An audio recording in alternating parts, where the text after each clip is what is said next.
Bonjour, Président. Bonjour. Merci de nous avoir accordé cette interview.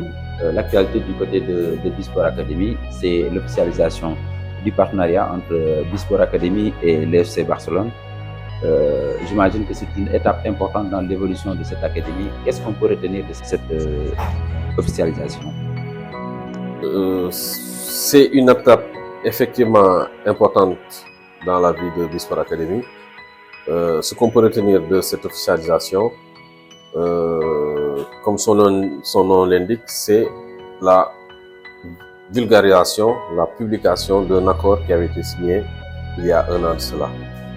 Je pense que ça a été fait ainsi parce qu'on avait besoin d'une période d'observation pour être sûr que ce qu'on voulait faire, les deux parties, ce qu'elles voulaient faire, on était réellement en mesure de le faire tel qu'on avait imaginé. Et je pense que le FC Barcelone a eu cette période d'observation pour voir comment on travaillait. Est-ce que le cadre dans lequel ils venaient s'immiscer était un cadre qui correspond à leurs attentes? Et je pense que les échanges qu'il y a eu durant toute cette période ont permis d'être sûr que c'était le bon choix et qu'il fallait en parler et informer le monde entier. Voilà, l'innovation cette saison du côté de Bisport, c'est le fait d'avoir déplacé une équipe à Dubaï. Est-ce que ça a été facile de déplacer une équipe entière à Dubaï, de Dakar à Dubaï, pendant au moins 2 mois? Ça n'a pas été une chose facile, je dirais. Déjà déplacer autant de personnes sur une courte période, ne serait-ce qu'une semaine, c'est quelque chose de très difficile, de très coûteux. Quand on connaît les prix des billets d'avion à cette période, la prise en charge des jours de toute cette délégation pendant leur séjour, nous n'avons pas besoin de dire que c'est très très difficile à faire. Mais nous nous sommes lancés dans ce projet et nous avons fait l'impossible pour le réaliser. Donc c'est toujours en cours de réalisation. Il y a des difficultés, mais je pense que c'est lié à l'activité. Et je pense qu'avec des efforts, on y arrive petit à petit. C'est une première expérience. Il ne peut pas y avoir 100% de réussite, mais on est très satisfait du déroulé et je pense que c'est quelque chose qu'il faut renouveler encore. Sur le plan sportif, Bisport a disputé des rencontres amicales avec des écuries de première division et de deuxième division émiraties. Qu'est-ce que cela a donné sur le niveau intersect des adversaires? Je pense que ça a été une très bonne expérience. Ça nous a permis de jauger le niveau de ce championnat comparé à ce qui se fait ici au Sénégal. Et c'est en sortant qu'on se rend compte qu'au Sénégal, il y a du très bon boulot qui est en train d'être fait. Et je pense que ça nous rassure dans le sens de dire que nous avons de très bonnes équipes au Sénégal. En tout cas, toutes les équipes bien organisées ont les moyens d'aller rivaliser avec les équipes au niveau international. Je pense que ça, c'est d'ailleurs un créneau que je pense qu'il faut exploiter, toutes les équipes qui sont ici, parce que c'est un nouveau marché. Et je pense que nos joueurs ont la possibilité d'aller jouer là-bas parce que les conditions de travail ils sont meilleurs. Et je pense que l'objectif de beaucoup de clubs ici, c'est de former pour faire sortir les joueurs. Et je pense que les pays arabes, les pays asiatiques sont un nouveau marché par rapport à tous ces clubs-là. Maintenant, des joueurs ont effectué des tests dans des équipes de première et de deuxième division. Qu'est-ce que cela a donné? Est-ce que les tests sont concluants ou c'est en cours de réalisation? Oui, il y a eu de très bons résultats. Nos joueurs ont fait des tests et une bonne partie a été retenue. Mais il se trouve que la période où on est allé, c'était une période où les enregistrements des joueurs étaient terminés. Donc, c'était un peu difficile pour ces clubs-là de les signer. Mais je pense qu'en perspective, c'est quelque chose qui va se faire pour une bonne partie des joueurs. Donc, on est rassuré à ce niveau-là. Maintenant, quelle sera la prochaine étape pour ceux qui n'auront pas la chance de signer? Ceux qui n'auront pas la chance de signer, naturellement, ils vont revenir ici au Sénégal et continuer à travailler. Après, c'est des cas qu'il faut traiter un à un selon la situation du joueur. Mais je pense qu'il n'y a pas de mal à revenir, se remettre au travail, parce que ayant déjà jaugé le niveau qui les attend là-bas, ça leur donne une indication sur les efforts à faire pour repartir. Maintenant, l'année dernière, on a vu que Bisport avait prêté des joueurs en Ligue 1, notamment à Teungueth FC, au Jachlem, à Duc, à Agel. Cette année, est-ce qu'on va reconduire la même chose ou bien on va changer de paradigme? Je pense que c'est quelque chose qu'il faut continuer à faire, à explorer, même si on a pour certains eu des expériences malheureuses. Mais je pense que c'est le lot du football. Certains ont pu réussir, d'autres ont eu moins de chance. Et je pense que tout dépend des clubs avec lesquels nous traitons. Et il y a eu des expériences malheureuses qu'on n'est pas prêt de renouveler. Parce que, bon, malheureusement, certains clubs ne jouent pas le jeu. Et c'est dommage. Mais je pense que tous nos joueurs qui atteignent un certain âge sont appelés à partir. Comme on l'a toujours dit, soit aller à l'étranger ou aller dans des clubs en fait, des clubs de ligue professionnelle pour aussi se relancer et avoir une meilleure visibilité. Maintenant, l'autre actualité, c'est le tournoi UFOA avec deux de nos pensionnaires, à l'occurrence Mohamed Dabo et El Hadj Malick Cissé, qui sont en train de tirer leur épingle du jeu dans cette équipe du Sénégal. Et on remarque que depuis Serigne Fallou Diouf, qui était le capitaine des U17, beaucoup de joueurs de Bisport ont été présélectionnés et la suite, on la connaît. Cette présélection et ce début prometteur de ces deux joueurs-là, est-ce que ça augure d'un lendemain meilleur pour Bisport? Oui, je pense que ça, c'est une très bonne chose et on est très heureux de leur prestation. Mais je pense que Bisport commence à être habitué à ça. Nous avons, depuis un certain temps, des représentants dans les équipes nationales. Et je pense qu'à chaque fois que nos joueurs ils sont sélectionnés, ils jouent les grands rôles. Ça crédibilise encore notre formation. Et je pense qu'on a même la possibilité d'avoir plus de joueurs là-bas. Maintenant, il y a beaucoup de demandeurs et des places limitées. Mais nous avons, par rapport à la qualité de notre formation, nous avons la possibilité d'avoir plus de représentants dans ces sélections. Maintenant, par rapport à leur début, ils ont tous marqué. Asmalik a marqué sur penalty. Dabo a marqué 2 buts. Il est le capitaine, il a été promu capitaine. Qu'est-ce qui vous a le plus surpris? La polyvalence de Asmalik qui joue comme défenseur central ou bien l'audace de Dabo? Je me demande, est-ce que c'est réellement une surprise?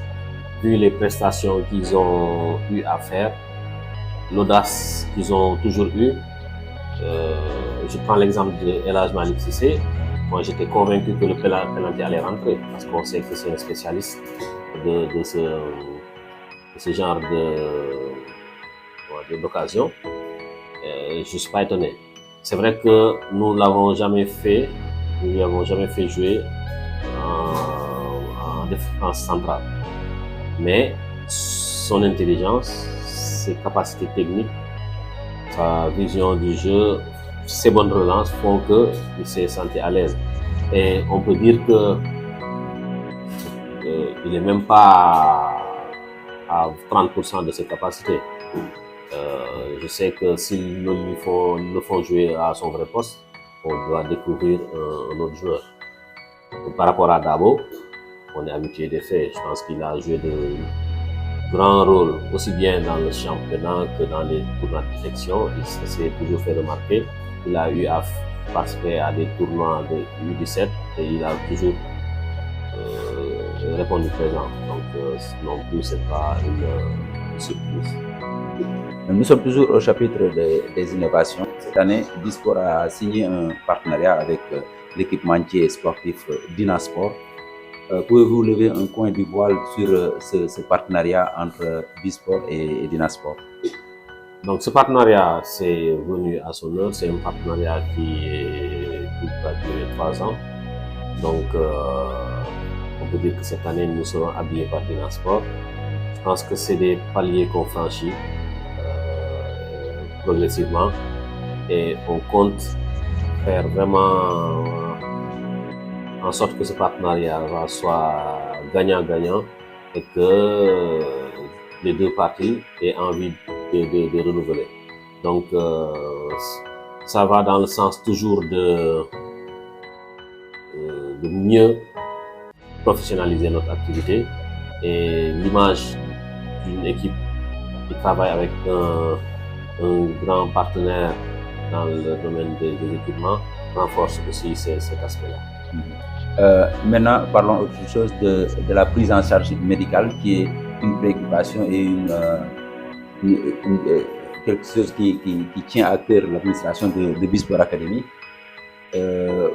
Cette année, vous avez signé un partenariat avec Transvie qui s'est élargi au niveau de l'école de foot.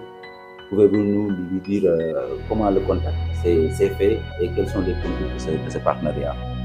Je pense que ça ne s'est même pas limité aux joueurs, c'est même élargi au personnel, parce que la santé est un élément important dans la vie d'un travailleur, dans la vie de famille d'un travailleur, parce qu'on sait que la santé coûte cher et le fait de travailler avec un partenaire comme ça permet aux adhérents d'être tranquilles et de se consacrer au travail. Et je pense que Transvie, on l'a connu par le biais de connaissances qui travaillent là-bas et qui nous ont parlé des offres qu'ils avaient. Et on a pensé que déjà dans cette activité, il y a beaucoup de risques et le volet médical très cher. Donc travailler avec un partenaire pourrait nous permettre d'alléger ces charges-là. Et je pense qu'une très bonne décision. Et on est déjà pour l'instant très satisfait de cette collaboration-là qu'on pense faire perdurer.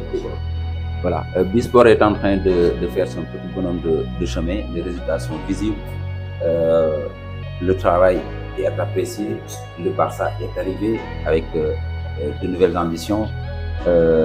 Maintenant, attendre les sponsors. Les sponsors prennent toujours le pied. Où est-ce que le bas blesse? Bon, disons que le Sénégal est un pays particulier, spécial, où les choses marchent différemment des autres pays. Aujourd'hui, les sponsors, malheureusement, viennent presque au moment où les gens en ont le moins besoin. Parce que, bon, généralement, ils se bousculent pour gagner une place pour gagner une place, alors que pour moi, l'approche aurait pu être différente en choisissant de travailler avec des structures qui ont du potentiel et grandir ensemble. Donc maintenant, c'est vrai que c'est du business et les sponsors, s'ils investissent, attendent un retour sur investissement. Mais je pense que tôt ou tard, ils vont venir. Il y a déjà quelques-uns qui ont eu à nous accompagner. Je peux donner l'exemple de AIBD lors d'un voyage de nos U13 en Belgique. Récemment, avec l'arrivée du FC Barcelone, on a eu à travailler avec Radisson qui nous a accompagnés et nous profitons de cette occasion-là pour les remercier. Mais je pense que, bon, à force de travailler et d'avoir de bons résultats, on arrivera à avoir de grands sponsors. Maintenant, le transport des équipes est une chose importante. Ça englobe le budget pratiquement de toutes les équipes. À quand le bus de Bisport floqué, brandé aux couleurs de rouge et noir?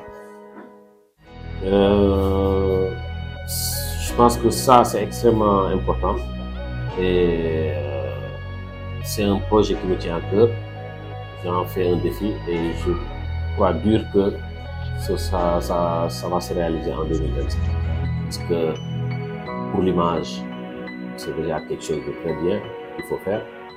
Mais également, comme tu as eu à le dire, sur le plan financier, c'est une lourde charge.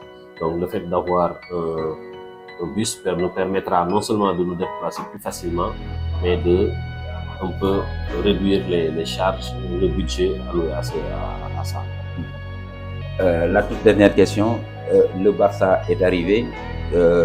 Est-ce que Bisport va redéfinir ses ambitions, ses objectifs, surtout par rapport à la montée?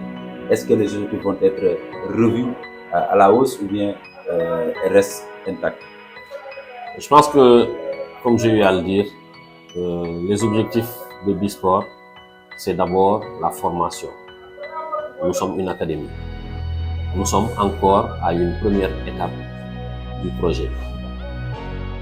La deuxième phase du projet sera de mettre sur place un club fort qui sera différent de cette académie-là. Donc, je pense qu'il ne faut pas brûler les étapes. Pour dire vrai, ce qui intéresse le Barça, c'est l'académie, ce n'est pas un club qui gagne des trophées.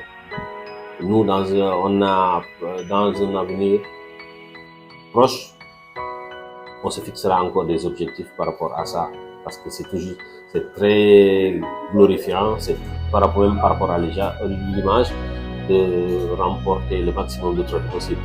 Mais je pense que les gens qui nous regardent, les supporters, ont envie de voir Bisport à ce niveau-là, mais je pense qu'il ne faut pas brûler les étapes. La première étape, c'est d'avoir les pieds solides en ayant la meilleure académie de formation au Sénégal, voire en Afrique. Et dans un deuxième temps, transformer les choses pour devenir un club formateur. Donc, ça veut dire que même si on devient un club, l'essentiel des joueurs proviendrait de cette académie-là. Après, on aura des ambitions, gagner des coupes, gagner le championnat, pourquoi pas un jour aller en Afrique et jouer les majeurs. Merci, Président, de nous avoir accordé cette interview. Le mot de la fin à l'endroit de ceux qui nous regardent, surtout par rapport à la saison qui se profile à l'horizon. Le mot de la fin, c'est remercier tous qui nous soutiennent, qu'ils soient ici au Sénégal ou ailleurs à travers le monde, parce que on voit qu'on a beaucoup de sympathisants. Nous sommes toujours dans la même logique que les années précédentes, c'est-à-dire être en mesure de donner la meilleure formation possible et produire un jeu de qualité qui séduit tous nos sympathisants. Et c'est l'occasion aussi de remercier tout le monde, tout le personnel qui travaille d'arrache-pied pour arriver à ces résultats-là. Je pense que moi, en tant que président, je peux avoir une vision, donner des orientations, mais ce qui exécute, c'est le personnel.